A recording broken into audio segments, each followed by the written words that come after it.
Bismillahirrahmanirrahim. Assalamualaikum warahmatullahi wabarakatuh.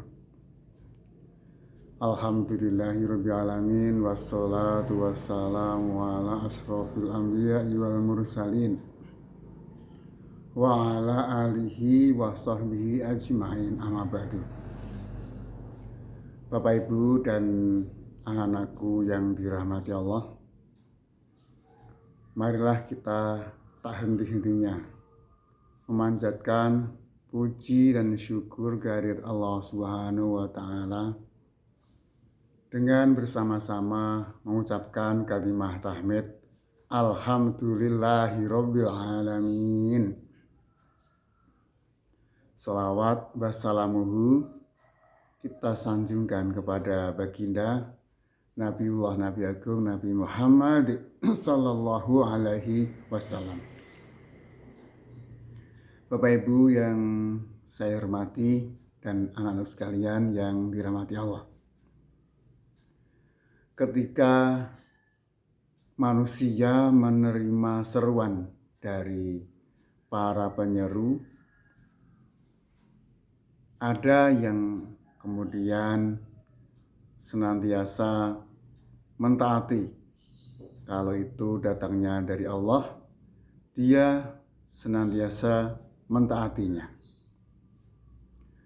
Namun tidak semuanya demikian. Ada beberapa yang tidak menghiraukan, mengabaikan, mensepelekan terhadap seruan-seruan dari para penyeru tersebut. Bapak Ibu dan anak sekalian yang dirahmati Allah, jangan sampai sebagai orang yang beriman nanti kita akan menyesal ketika telah menghadap kepada Allah. Saya mengambil satu contoh, satu ayat Al-Quran. Di dalam Al-Quran surah Al-Baqarah ayat 254 yang berbunyi, A'udzubillahi minasyaitonirrajim. Bismillahirrahmanirrahim. Ya ayyuhalladzina amanu anfiqu mimma razaqnakum min qabli ayyatiya yaum. Min qabli ayyatiya yaumul la bai'un fihi wala hullatun wala safa'ah. Wal kafiruna humudz zalimun. Yang artinya kurang lebih demikian. Hai orang-orang yang beriman, infakkanlah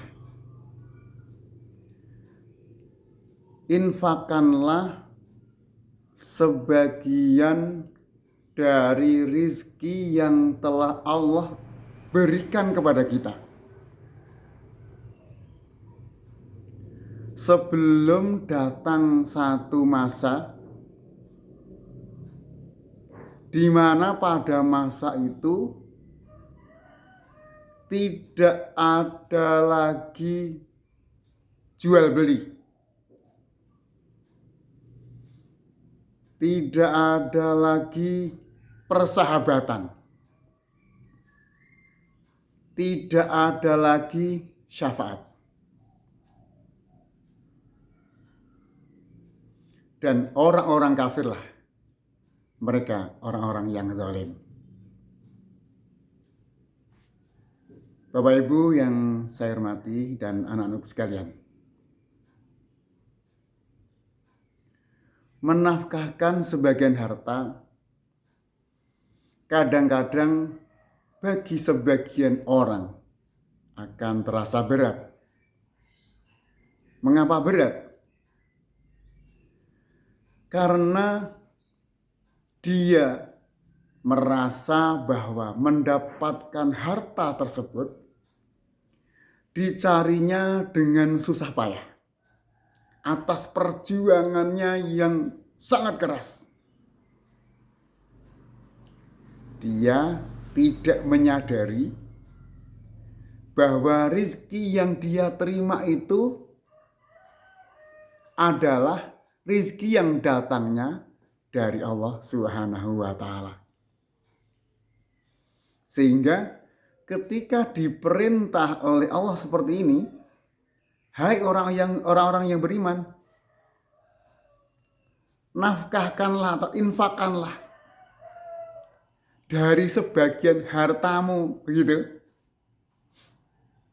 Dia lupa bahwa harta atau rezeki yang diterimanya itu merupakan rezeki yang datangnya dari Allah.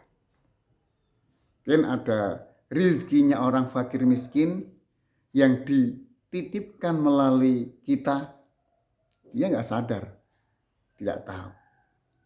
Maka ketika diperintah, tidak mau melaksanakannya. Sampai Allah mengingatkan di ayat berikut, di ayat itu, jangan sampai kedahuluan satu masa, satu waktu, satu periode, yang pada periode itu sudah tidak ada lagi jual beli. Tidak ada lagi persahabatan. Tidak ada lagi syafaat. Kapan waktu itu? Yaitu ketika kita sudah meninggal dunia atau sudah berpulang ke rahmat Tuhan. Maka bagi orang-orang kafir, dia adalah orang-orang yang zalim. Orang-orang yang menganiaya dirinya sendiri, orang yang zalim itu. Maka di ayat lain banyak yang menceritakan bahwa orang-orang kafir itu ketika berada di alam kubur setelah meninggal, setelah dihadapkan kepada permasalahan yang sesungguhnya, mereka minta kepada Allah, merengek-rengek agar bisa dikembalikan ke dunia lagi. Dan dia berjanji, orang-orang kafir itu, ya Allah, saya minta dikembalikan ke dunia agar aku bisa berbuat baik, beramal soleh. Saya nanti akan bersedekah. Saya akan menafkahkan harta saya. Saya akan berbuat baik kepada orang-orang yang selama ini aku dolimi.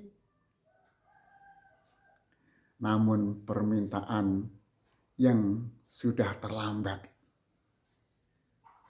Saat ini kita belum terlambat untuk beramal soleh. Belum terlambat untuk menafkahkan sebagian harta, sebagian rizki yang diberikan oleh Allah kepada kita. Belum terlambat untuk beribadah, beramal sebanyak-banyaknya. Maka dari itu, mari kita manfaatkan bulan puasa ini, bulan Ramadan ini, untuk memperbanyak ibadah kepada Allah, untuk bertaubat kepada Allah, menyesali semua perbuatan dosa yang pernah kita perbuat. Kita ganti perbuatan-perbuatan yang tidak baik itu dengan amal-amal soleh. Banyak beribadah kepada Allah, banyak bersedekah, rajin berbuat baik kepada sesama, dan lain sebagainya. Sebelum datang satu masa, jual beli sudah tidak ada. Persahabatan tidak ada lagi karena sudah sibuk dengan urusan masing-masing. Susah ngurusi dirinya sendiri, apalagi ngurus orang lain. Sudah tidak ada lagi pertolongan. Maka dari itu, persiapkan diri kita sebaik-baiknya. Jangan sampai kita menyesal di kemudian hari. Kurang lebihnya mohon maaf. Akhir kalam. Wassalamualaikum warahmatullahi wabarakatuh.